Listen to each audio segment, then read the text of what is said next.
Hola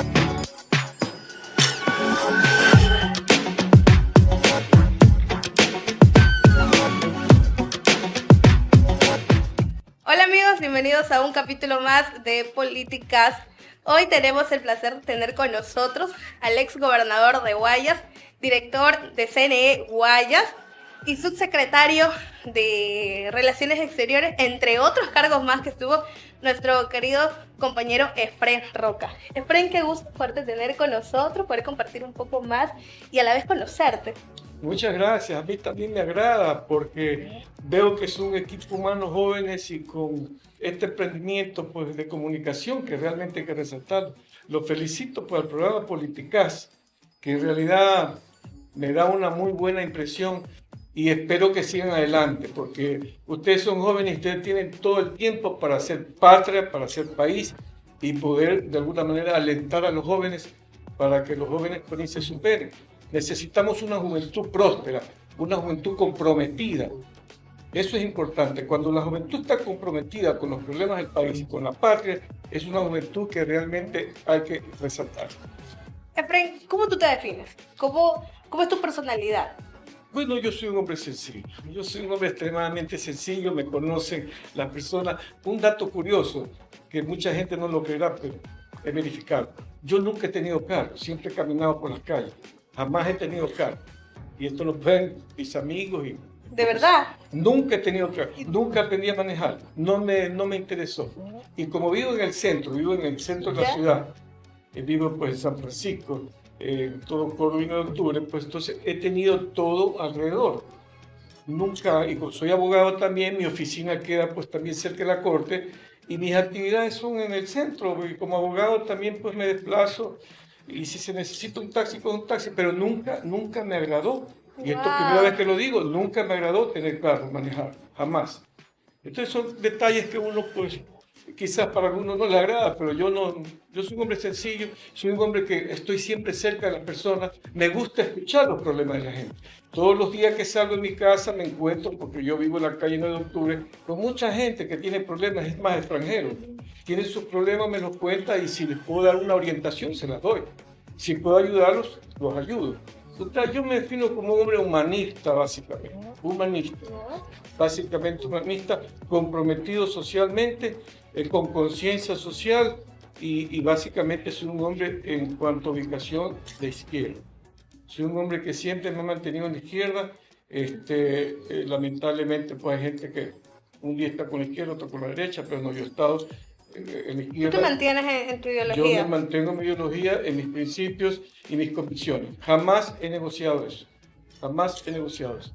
Obviamente que pues los detractores y las personas, porque uno no puede ser monedita de oro. Siempre hay detractores o personas que no son afectas porque pueden inventar cualquier cosa, pero yo me he mantenido una línea de conducta siempre. Siempre me he mantenido una línea de conducta desde que estudié en la universidad. Fui candidato a la presidencia de la Escuela de Derecho. Cuando me gradué de abogado, fui candidato al Colegio de Abogados y siempre con una posición de izquierda. Y más que izquierda, comprometida con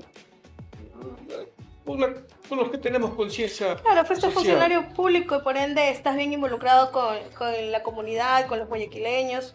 Siempre te gustó estar rodeado con la gente. Tú me dices que sales a caminar. Sí, todos los días salgo a caminar. Al centro, siempre. Siempre en el centro, porque acuérdate que este señor, el banquero que nos gobierna, nos ha llevado a una crisis, a una tragedia nacional que no tenemos seguridad. Y les voy a contar algo a propósito. Cuando yo fui gobernador de la provincia, por primera vez, y esto se puede revisar históricamente, se dio atención los días sábados a toda la ciudadanía. O sea, cualquier ciudadano de cualquier naturaleza, sin distinción, podía subir a la gobernación y decirme qué problema tiene para solucionárselo. Por eso es que me agrada, pues, que ahora a quien estimo mucho, Marcela Aguinaga, la prefecta, que la estimo mucho, le tengo un afecto especial, está haciendo lo mismo. Me agrada, porque eso necesita el pueblo necesita atención, y yo cumplí en mi función. Ustedes pueden revisar todos los archivos históricos, televisión, medios escritos, hablados, pero yo cumplí porque les di oportunidad a la gente del pueblo que también debe ser atendida por el gobernador de la provincia. Cuando veías un mal informe, veías un mal trabajo, ¿cómo era tu reaccionar? ¿Lo decías, te lo guardabas, lo reportabas? ¿Cómo era tu manera de reportar un error grave en el momento de que tú eras funcionario? Te cuento algo. Si tenía implicaciones de corrupción, era muy, muy severo. Cuando yo fui gobernador, bueno, está felizmente escrito y en los medios de información. Cuando yo fui gobernador, yo destituí varias autoridades. Destituí a la directora regional de Relaciones Exteriores, porque en aquella época pues cobraban por unos papeles que no se debía cobrar, cobraban 100 y 200 dólares. Cuando yo me enteré y lo comprobé, pedí la destitución inmediatamente y como soy el representante del Ejecutivo, la hice destituir. El director médico, que también tenía por ahí unos entuertos de vender cargos, lo hice destituir. Al del IERA, también que me fueron a dar una denuncia con pruebas, con evidencia, porque sin evidencia no puedo actuar. Entonces tenía las evidencias, lo hice destituir. Al del registro civil, también con evidencia, lo hice destituir. El presidente me llamó un día y me dice, oye, me estás dejando sin aliados. Entonces le dije, ¿o quieres una persona que combata la corrupción o quieres uno Claro. más? Entonces esa fue la reacción, porque yo actuaba en función de lo que represento al Ejecutivo, al presidente, entonces yo tengo que, pues, al corrupto ser severo, enérgico. Y cuando se me han presentado situaciones que son leves, bueno, con cierta energía o dureza, siempre tengo un lema. A mí no me traigan el problema, a mí tráigame la solución. Eso lo aprendí hace muchos años, desde que fui estudiante de universidad. O sea, siempre que uno va donde el jefe, debe llevar no solo el problema, y este es un consejo porque ustedes son jóvenes, debe llevar la solución. El problema siempre debe implicar una solución. Decirle, señor gobernador, hay este problema, pero hay esta solución. Si la solución es viable, la hacemos. Si no, obviamente que le compete a la autoridad ejecutiva dar una solución, porque es mi obligación dar la solución. Pero siempre hay que estimular a los funcionarios públicos. Claro. Y nunca que se olviden que son servidores públicos. Eso hay que siempre decirles todos los días, porque ellos piensan que van a un cargo público y no tienen que servir, sino cuando les da la gana. Eso es una equivocación. La palabra se llama servidor público. Y si usted es servidor público, tiene la obligación legal y obviamente moral de servir al ciudadano. Pero yo noto que hay una diferencia increíble. Que hay funcionarios que son totalmente indolentes y no tienen el sentido de la solidaridad. Eso nunca se olviden de esa palabra. La solidaridad es fundamental y especialmente ustedes que son jóvenes que se están formando, nunca se olviden de esa palabra, solidaridad. Con la palabra solidaridad, los ecuatorianos vamos a desarrollarnos mucho más y vamos a exigir mucho más también. Pero yo veo que hay poca solidaridad, les soy honesto. Voy a ciertas oficinas públicas, voy inclusive privadas y todo, pero no hay ese espíritu de solidaridad. Simplemente como reciben un sueldo, creen que pueden hacer lo que le da la gana. O tú vas y si le das una colaboración, ahí el trato pues es eso es diferente. corrupción, eso es Claro. corrupción. Y yo soy, digamos, determinante. Cuando es corrupción, tomo acciones pues, determinantes. Ya me conocen. Felizmente, lo que yo digo está escrito, pues está en todas las informaciones escritas y habladas. Y bueno, me dice que eres muy guayaquileño. ¿Qué comida te gusta de Guayaquil? ¿Cuáles son tus comidas favoritas? Me gusta el ceviche. ¿El ceviche? Claro. Pero el ceviche no es guayaquileño. Bueno, dicen que es peruano, pero me gusta. Como la guatita. La guatita es muy rica, la comida. La guatita es rica, como también el cebollado, el seco me encanta, el seco chivo es uno de mis preferidos, claro. ¿Tú sabes la historia del seco? No, cuéntame. Que decía que un gringo viene acá y que como nosotros comemos sopa y arroz, entonces un gringo vino y dice, dame el seco. Ah, el seco, buena, ¿no? Seco, desde el segundo plato. Entonces, claro, el seco. Aquí el ecuatoriano pastuso le puso seco. Porque seco no tiene nada el plato. No, pues si es mojado, todo lo contrario. Buenísimo. El juguito es lo que es más rico porque tú lo combinas con el arroz y se hace riquísimo el plato. ¿Pero te gusta con ají? Sí, me encanta. Con ají. Sí, un poquito. Limón. No tan fuerte, pero sí me gusta el ají. A mí no me gusta. No, a mí sí me gusta el ají. Es más, en ciertas comidas es necesario. Por ejemplo, un ceviche sin ají, porque no es ceviche. ¿Pero le metes arroz o chifle? Chifle. Sí, ahí sí cae chifle. Chifle. O pan también. ¿O no te gusta ahí el pan? También, el pan me encanta el pan. ¿Y el encebollado no te gusta? Soy fanático, como encebollado, pero no tan frecuente. Pero con canguil. Con canguil, claro. ¡No! Defraudaste a los guayaquileños. Con chifle, entonces. Claro, con chifle. Es que te ponen canguil, pues. No te rechazas. Es como antes, no se puede, tú no tienes hambre, pues. Mira, cuando sentía en la canoa, vendían arroz con menestra, que era muy rico, y otro plato. Y algo curioso, la canoa te daba mote y haba. Te ponían a entrar.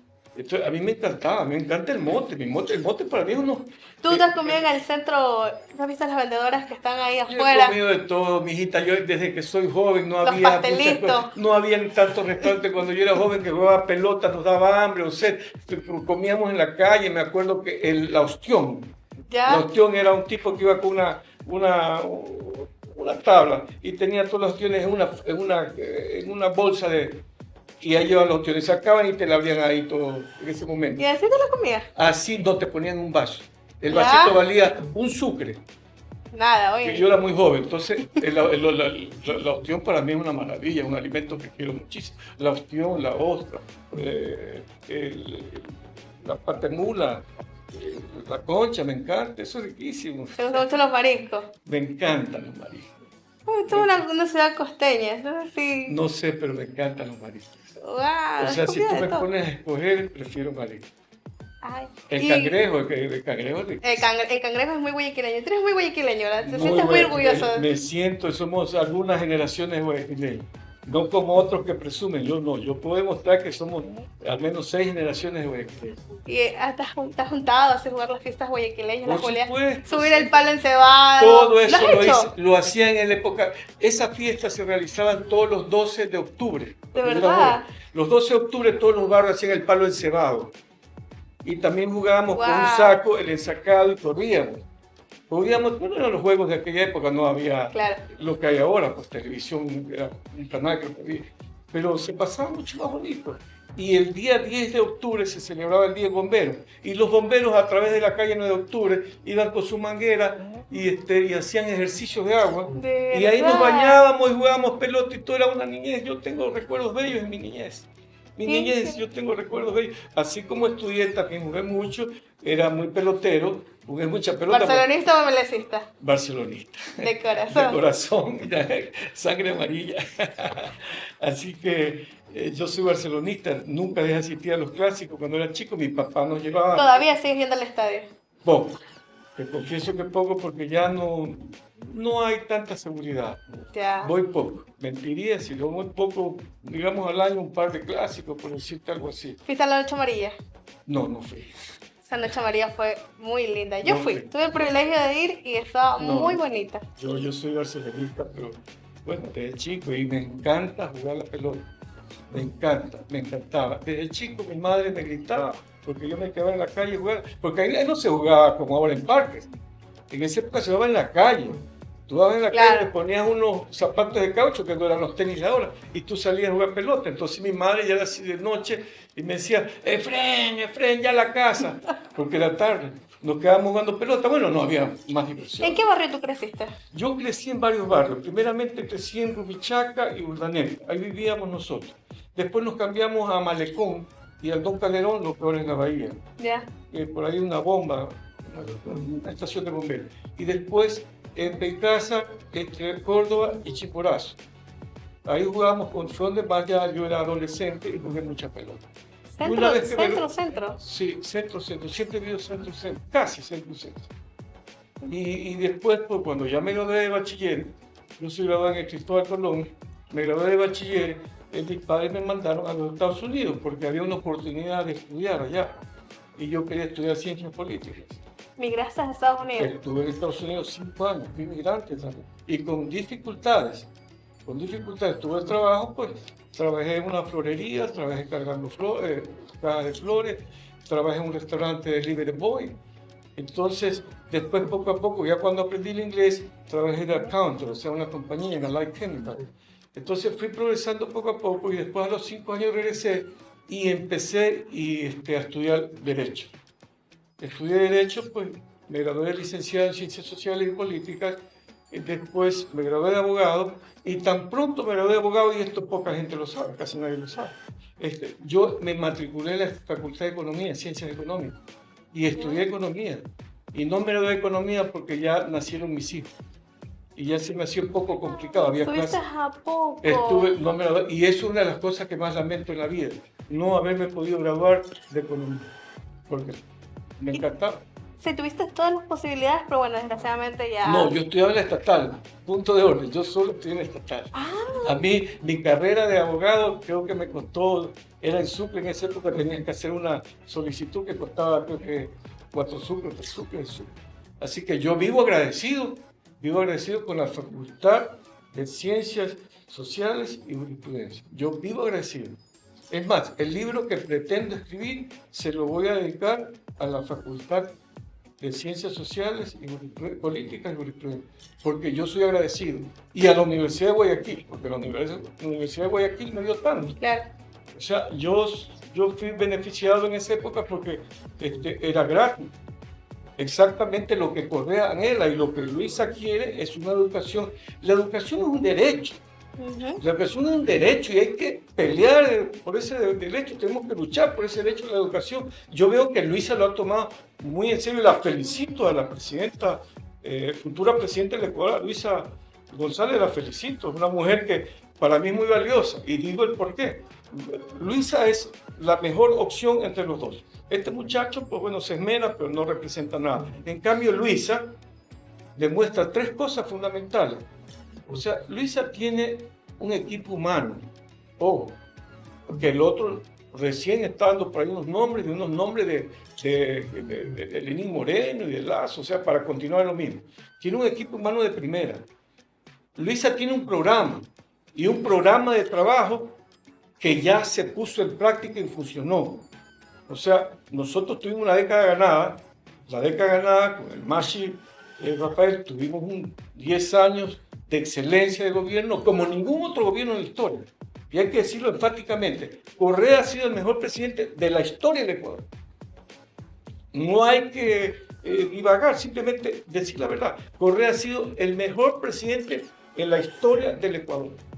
Y Luisa, ahora como candidata, repito, tiene el equipo humano, tiene el programa. Tiene las ganas también, tiene voluntad. Obviamente, tiene el equipo humano, tiene la experiencia, o sea, tiene las 3 cosas fundamentales para tener éxito en el próximo gobierno. O sea, yo creo que va a ser un año y medio de gobierno excelente, porque Luisa, o sea, nos garantiza, o sea, Luisa no es una improvisada. Este joven, pues, con el respeto que se merece, pero este joven no sabe dónde está parado. Este joven no sabe dónde está parado y este joven, más aún, es un peligro, y le advierto a toda la ciudadanía, a los millones de ecuatorianos, que piensen bien, porque este señor es un peligro para los derechos de los trabajadores. Escúcheme bien, para los derechos de los trabajadores, este señor, hijo de Álvaro Noboa, es un peligro.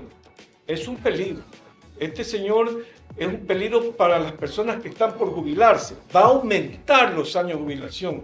Ojo, piensen en su futuro, piensen en sus familiares, piensen en las personas que ustedes quieren y que están pronto por jubilarse. Este señor va a subir los años de jubilación. Este señor, de alguna manera, no le importa, no tiene compromiso con los ecuatorianos. Él tiene compromiso con su banco, porque es banquero. O sea, no podemos salir de un banquero, pasar a otro banquero.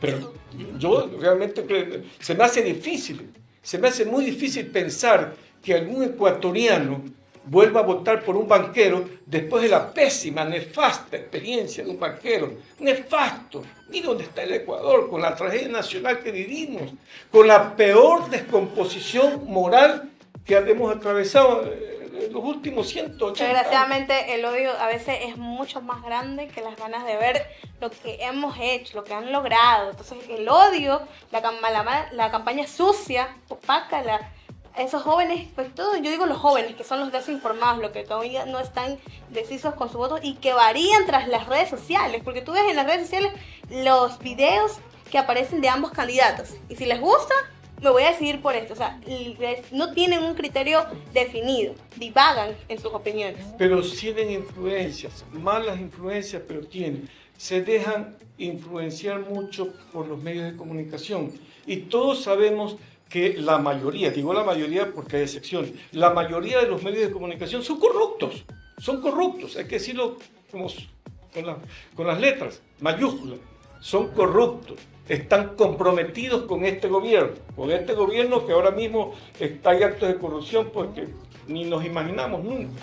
En Cuenca un coche bomba, en Quito ayer 2 coches bombas, y la mafia pues está pues, casi apoderada del Estado. O sea, esto se ha vuelto un Estado fallido.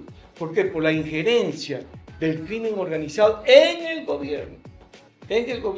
Por eso es que tuvo que este señor convocar a la muerte cruzada, porque lo iban a destituir por los actos de corrupción. Repito, estamos viviendo en el Ecuador y estamos seguros que también con Luisa le vamos a dar solución, pero atravesamos una tragedia nacional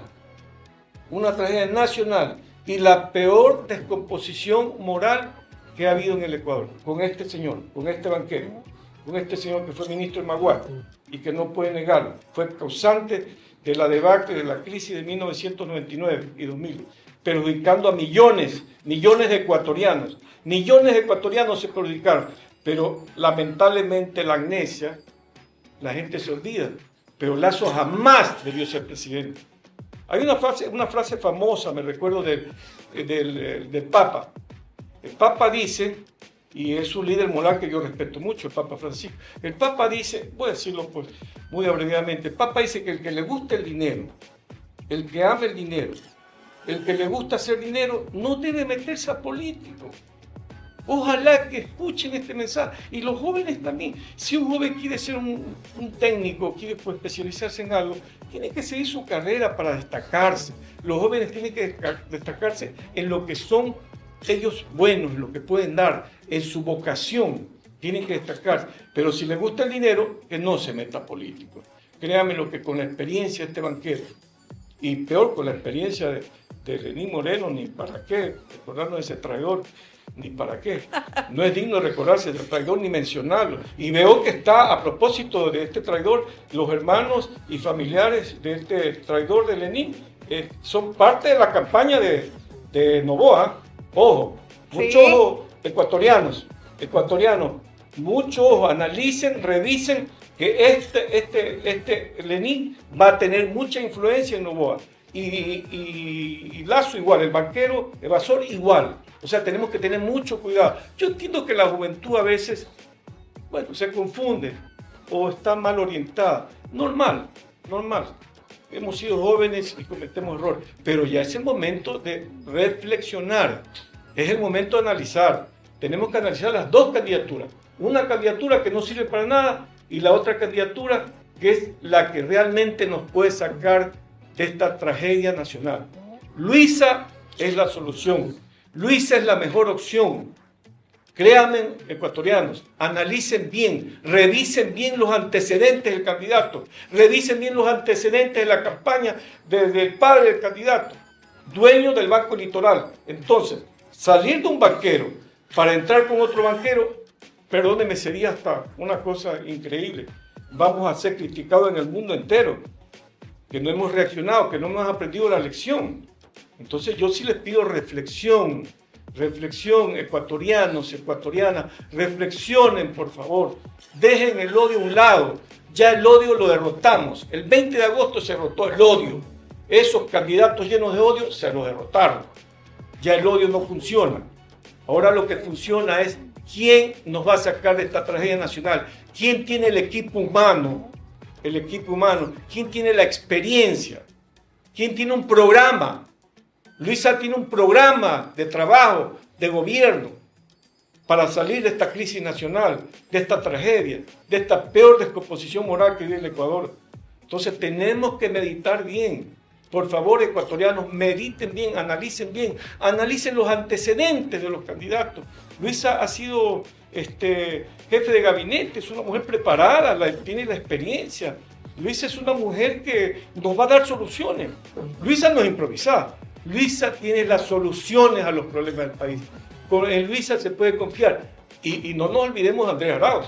Andrés Arauz es un brillante economista. La economía se va a poner en orden. Andrés es un brillante economista, es un hombre brillante, inteligente. Yo le tengo mucha confianza, respeto y admiración. Yo creo que con Araujo estamos garantizados que la economía va a funcionar. Va a funcionar. Y que no estén creyendo en mentiras que les tratan pues, de cambiar la voz y desconceptualizan también las palabras de Andrés. Andrés es un hombre brillante, Andrés es un hombre brillante, y Luisa es una mujer que se complementan los dos. Ese binomio es de complemento, ella es una mujer. Ecuador va a tener la suerte, porque para mí es una suerte, que nos va a gobernar una mujer después de 180 años o 190 años. Ecuador va a ser gobernado por una mujer preparada, una mujer que tiene un programa, repito, tiene un programa para las soluciones del país, una mujer que tiene un equipo humano y especialmente tiene un asesor, sea o no sea oficialmente, tiene un hombre como el Machi Rafael. El presidente Rafael Correa, repito, para mí el mejor presidente de la historia del país, sin lugar a dudas. El que dice lo contrario, pues bueno, que se ponga a estudiar y a revisar la historia del Ecuador. Con el Machi Rafael tuvimos una década ganada, donde se hizo obra a millares surgir.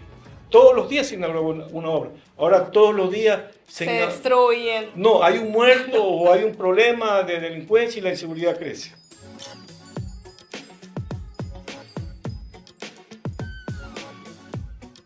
Regresamos en el segundo bloque, no antes de dejarnos agradecer a nuestro colectivo ciudadano Juntos Ganamos Ecuador. Efren, quiero topar un tema más de cómo era tu participación en la gobernación. ¿Qué hacías? O sea, como gobernador, ¿qué te tocaba reprender? ¿Qué te tocaba hacer? ¿Qué novedades te encontraste en el momento de recién llegar como gobernador? ¿Qué fue lo primero que encontraste? Si había desastre, habían cosas irregulares por corregir, como tú me mencionaste, que habían fallas y que tú los corregías y los notificabas y los reportabas. ¿Cómo fueron esos primeros años en la gobernación? Bueno, fue interesante porque yo llegué a la gobernación por casualidad. Yo era subsecretario de Relaciones Exteriores, yo estaba ejerciendo las funciones de subsecretario de Relaciones Exteriores.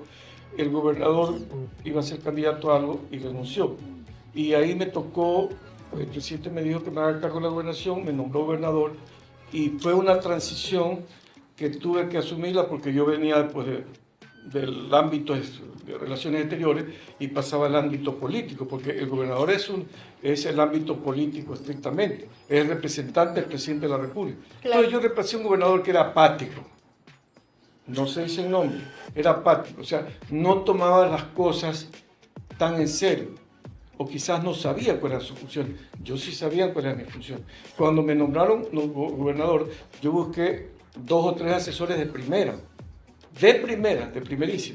Esas personas eran entendidos en derecho, habían tenido excelentes cargos, entendidos en materia de varias materias, y eso me ayudó mucho. Por eso cuando yo comencé a ejercer la gobernación, yo dije no, yo puse un lema, el gobernador siempre cerca de la gente.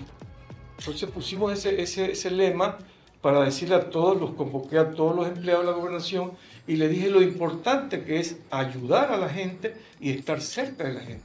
Entonces, esos fueron mis primeros pasos. Fui poco a poco de departamento en departamento, fui ordenando la casa, porque uno tiene que ordenar la casa por dentro. Puse los funcionarios adecuados para cada puesto, siempre los puse para que funcione y me den un buen rendimiento en su cargo, y así fue. Y lo importante es que había seguridad, una cosa curiosa, porque en estos momentos el Ecuador, Guayaquil especialmente, tiene mucha inseguridad. Cuando yo asumí la gobernación, una de las primeras cosas que yo hice es convocar a la policía, a la Fuerza Aérea, a la Marina y al Ejército. Militar. A los 3 jefes de zona militar los convoqué, al jefe de la policía provincial los convoqué, les dije, señores, vamos a darle duro a la delincuencia. Vamos a trabajar en conjunto, porque esa es la función, ¿no? Entonces cogimos un mapa y dividimos en 4. Ustedes se encargan la Marina de esto, la aviación de esto, el Ejército de esto y la policía de esto. Y también tenía los comisarios de policía visitando los lugares, pues porque ellos también tienen que...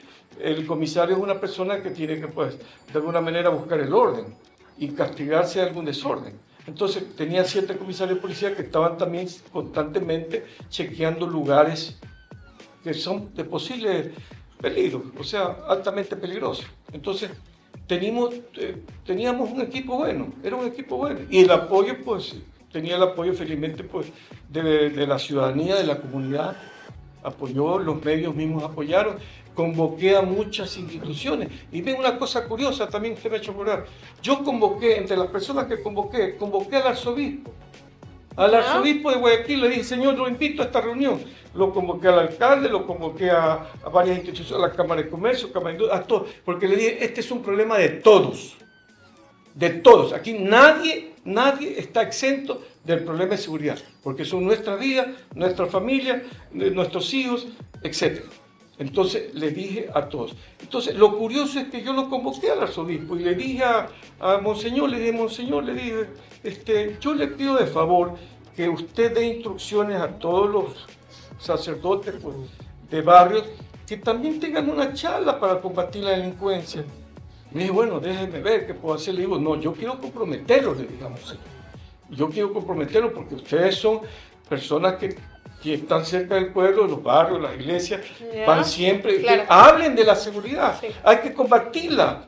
Si nosotros fuéramos unidos, no hubiera tanta inseguridad, pero lo que pasa es que hay mucha desunión. Y yo hasta la iglesia la convoqué a todos los gremios. Hice una asamblea popular, que inédito, nunca se había hecho, hice una asamblea popular en la gobernación, donde fueron representantes de varios sectores políticos, gremiales, y cada cual dio su opinión. Y esto se exteriorizó y nosotros también queríamos aportar, no solo como gobernador, porque como gobernador yo tenía la policía a mi orden y la policía hacía su trabajo. La policía hacía su trabajo bajo mi dirección.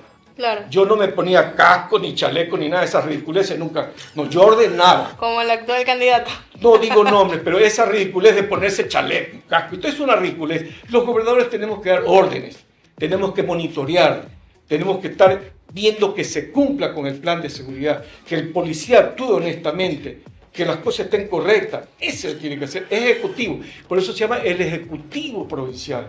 Pero no es para que salga hecho un payaso con un casco o un chaleco. Eso no es de un gobernador, sino que son demagogos. Como no están cerca del pueblo, quieren impresionar. A través de los medios de comunicación quieren impresionar. Entonces eso yo no estoy de acuerdo. Eso son anécdotas interesantes que gracias a usted que me recuerda y que... Yo estuve en una gobernación por primera vez en la historia, por primera vez, puertas abiertas y 7 días a la semana. Transparente, usted me dice. Transparente, le digo, puedo preguntarle a cualquier persona, puertas abiertas, transparente al máximo. El día sábado recibía a cualquier, sin nada de hacer citas ni nada de mucha tontería. Subía, se sentaba, hablaba con uno de los que me ayudaban y yo los recibí, le preguntaba qué problema tiene. Entonces lo derivaba, depende del problema. Había mucha gente, por ejemplo, que no tenía unidades donde para que los policías cuiden. Entonces se fue gestionando todo. El cónsul de la China, a quien le agradezco esa época, nos donó 100.000 toldos antimosquitos y eso se donó a la gente pobre. Fuimos a los barrios pobres y regalamos los toldos. Y le podría contar muchas cosas. Todos los domingos, fíjense, por primera vez en la historia, todos los domingos nosotros íbamos a un cantón y en el cantón hacíamos lo mismo. Convocábamos a todas las autoridades, convocábamos a las personas que pues, tenían problemas para que a mí, enfrente mío, me digan cuál es el problema. Y le buscábamos la solución. O sea, son cosas inéditas, cosas que nunca habían pasado aquí, no sé si en el país, pero nunca en la gobernación. Usted sabe que la gobernación iba, se encerraba y pum. Cuando usted fue subsecretario de Relaciones de Exteriores, ¿cómo fue? O sea, ¿cómo era su participación ahí? ¿Cómo usted lo vivió? Mire, hubo una cosa que fue internacionalmente, hubo un acto terrorista que nosotros tuvimos que desde acá controlar algo, era la migración, y nuestra obligación es proteger a los ecuatorianos en el exterior. Hoy sus derechos están siendo violentados. Bueno, ya es conocimiento público lo que está pasando con la votación, que es tema que se podría tocar después. Pero a mí me tocó cuando se puso la bomba, no me acuerdo si fue en Madrid y todo, entonces muchos ecuatorianos murieron. Muchos ecuatorianos murieron en ese acto terrorista del 2004, marzo del 2004, sí, no, si no me equivoco, marzo, sí, no recuerdo exactamente la fecha. Entonces muchos ecuatorianos iban a la subsecretaría a pedir información y nosotros, bueno, no era tanto como ahora, pero nosotros teníamos que darle información, ayuda. Me puse en contacto con el embajador, con el cónsul, con otras autoridades que fueron muy atentos y pudimos servir. Evitamos ciertos trámites. Había que usted presentar ciertos trámites porque había madres, imagínese una madre que su hijo se le muere allá y quiera ir. Yo hablé hasta con la compañía de aviación y hablé con el cónsul, por favor, evite ciertos trámites para que las personas que son afectadas, que sus familiares allá hayan fallecido, que puedan viajar. Entonces fue interesante porque primero recibí muchísima gente, les cuento, fue un momento difícil, pero lo controlamos. Y pudimos servir a mucha gente en la Subsecretaría de Relaciones Exteriores. Pero repito, pues servíamos también a los migrantes. ACNUR, también vino ACNUR, que es las Naciones Unidas, que es el organismo que se preocupa de los derechos de los migrantes, también vino aquí, nos calificó, porque nosotros en esa época no eran los venezolanos, los que venían eran los colombianos. Así como usted ve venezolanos, los colombianos cruzaban la frontera todos los días. Todos los días venían miles de bueno, colombianos. todavía Porque la guerrilla está muy latente en ese punto. Entonces, nosotros lo único que exigimos nomás es el pasado judicial. Y dimos mucho asilo, recibimos nosotros mucho hospedaje a los colombianos. Nunca tuvimos problemas. Y la delincuencia fue controlada y se los controlaba, se los registraba, iban a la subsecretaría y se registraban. Y teníamos control. Tuve buenos funcionarios, créanmelo, tuve excelentes funcionarios. Yo, una abogada excelente, no digo el nombre, pero excelente funcionaria. Y nosotros hicimos una buena labor, cosas que mucha gente no sabe. Esto que digo, nunca lo he hablado. Pero usted me toca el tema y le digo que la Subsecretaría de Relaciones Exteriores fue una experiencia muy interesante, única, por las circunstancias internacionales, pues, que después de botaron las Torres Gemelas, se desató una violencia, actos terroristas en todo el mundo. En Londres pasó igual. O sea, yo tengo gratos recuerdos. Los empleados, y una cosa bonita, cuando yo salí el último día, los empleados me dieron un recuerdo, una plaquita, porque nunca había tenido una persona pues tan cercana. Y yo siempre convocaba a todos para tomar decisiones y corregir. Porque el secreto para ser buen ejecutivo es que usted tiene que estar en contacto con las personas para corregir. Si usted corrige a tiempo lo pequeño, no tiene problemas grandes. Si usted tiene problemas grandes, se van haciendo más grandes y no se pueden corregir. Entonces yo corregí a tiempo todos los problemas. Cuando usted fue director del CNE Guayas, ¿cómo fue esa experiencia? Ya era un contraste, porque ya salía de las relaciones exteriores, ahora ya a estar en el Consejo Consejo Nacional Electoral. Mire, esa experiencia fue también, créame qué cosas de la vida. Cuando yo fui director provincial del Consejo Nacional Electoral, se dio una cuestión pues que fue un escándalo público. Los partidos aparecían gente que estaban afiliadas y no eran afiliadas. ¿Ya? Le pongo un ejemplo. Aparecía Juan Zambrano en un partido y nunca se había afiliado. Políticos reconocidos, que eran, por ejemplo, bueno, no digo nombres, que tenían sus partidos políticos, sin embargo aparecían en otro partido. Eso fue un periodo difícil que pasamos en el CNE. ¿Ya? Y lo corregimos con observadores internacionales. ¿Y a qué se debe ese error? Bueno, ese error parece que se venía arrastrando. Y nosotros lo solucionamos. Porque el presidente Correa, pues también, él estaba indignado. Yo me recuerdo que el presidente Correa se indignó mucho y obviamente, pues como es jefe del Estado, pues demuestra su preocupación y pudimos pues, buscar la ayuda internacional. Se trabajó, si no me equivoco, como 2 meses, las 24 horas al día. Wow. Trabajaban 1.200 personas porque comenzamos a digitalizar. los que pertenecían a un partido A, B, C, D, y se puso orden. Se puso orden. Esa fue una experiencia única. Y aquí en el Guayas era donde más dificultades teníamos. Y yo tuve que asumir todo, tuve que pues, enfrentar todos los problemas aquí en el Guayas, con la informática y con todo lo que había que hacer. O sea, fue una cosa también que se presentó. Usted que fue asesor, porque sé que fue asesor después. De ahí pasé a la asesoría para el presidente del presidente del Consejo Nacional Electoral. Pasé a asesoría y el presidente me dijo que me encargue de lo que es la votación exterior. Entonces, ese fue el encargo. Entonces yo tuve que viajar a algunos países. Entonces mi función, mi deber era capacitar a los ecuatorianos y a los cónsules para que se vote bien. Y democracia. Y con entera democracia, transparente, que se vote bien.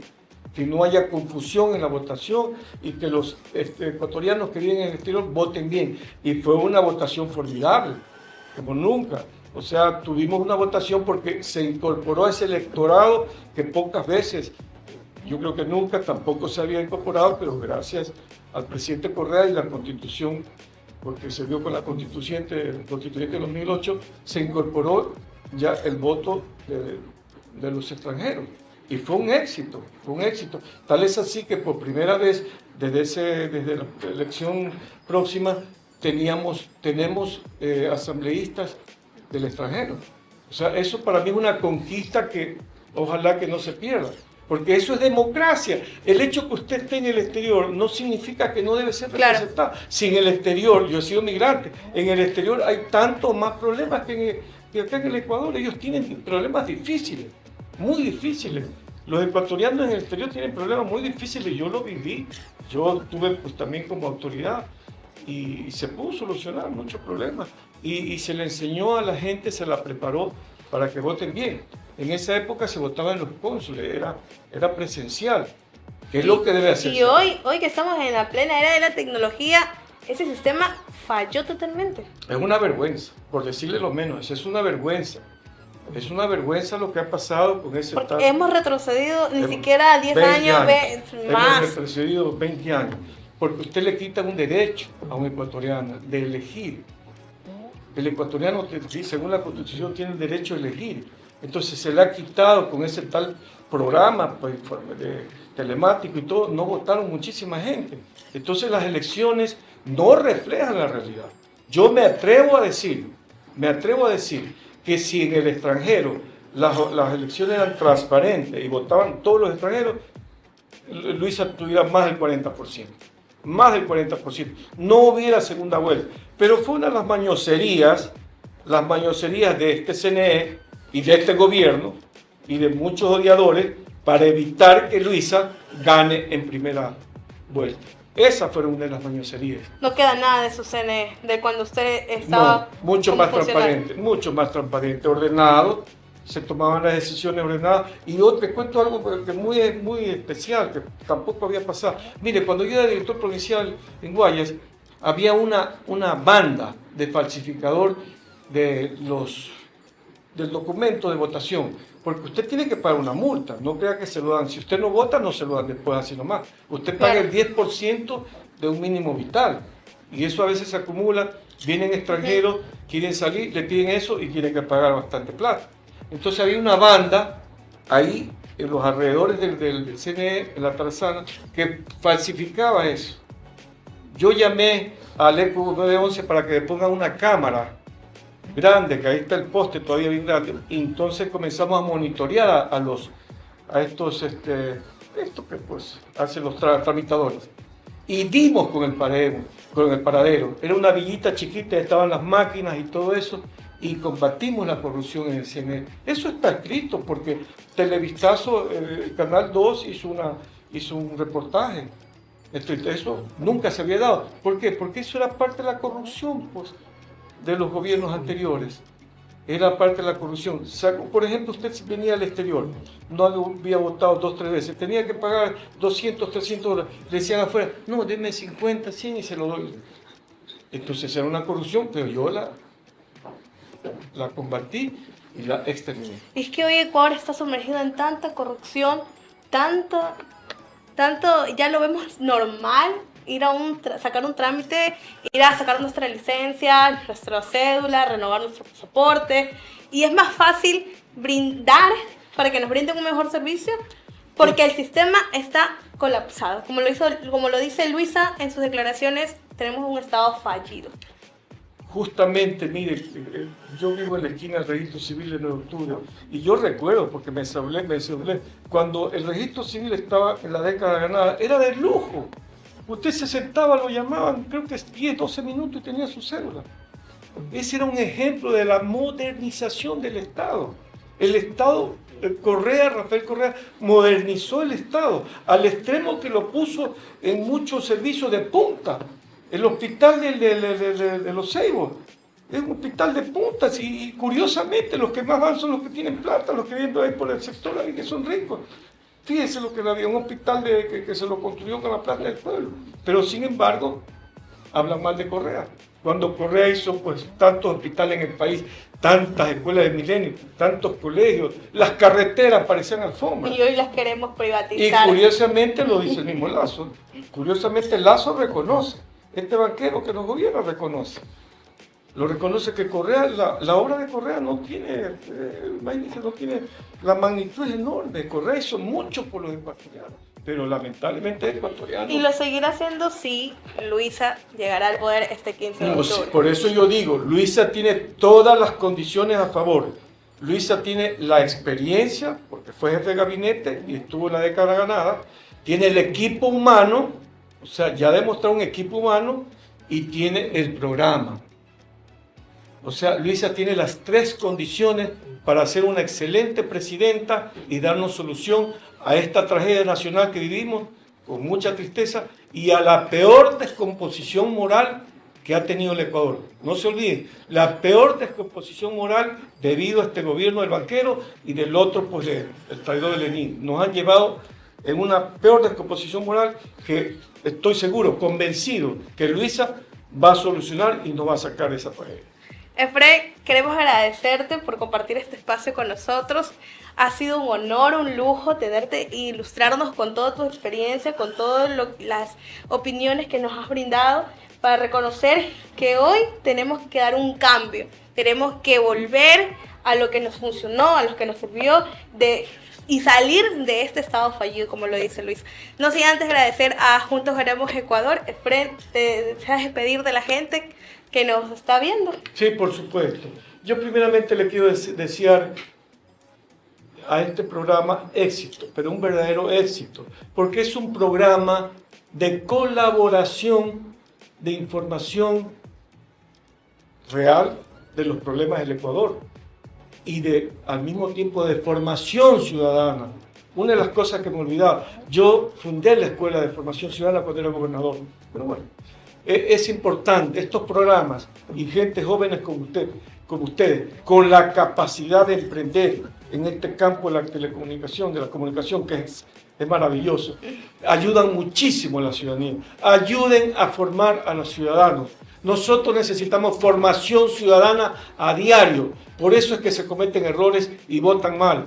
Ayuden, por eso les deseo el mejor de los éxitos y estoy convencido que lo van a tener el éxito. Estoy convencido porque es un grupo humano, jóvenes, con las ganas, con la firmeza de seguir adelante y colaborar con nuestra sociedad. Hay que colaborar con la comunidad. Tenemos que colaborar con la comunidad y la mejor manera es formando buenos ciudadanos, buenos jóvenes, que sean jóvenes excelentes y al mismo tiempo excelentes ciudadanos y que escojan bien. No se olviden, escoger bien por Luisa. Eso es todo. No se olviden de seguir en nuestras redes sociales, @JuntosHaremosS. Efren, ¿tienes redes sociales?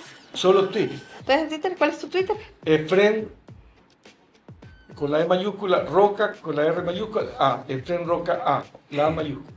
Muchas gracias, esto ha sido todo.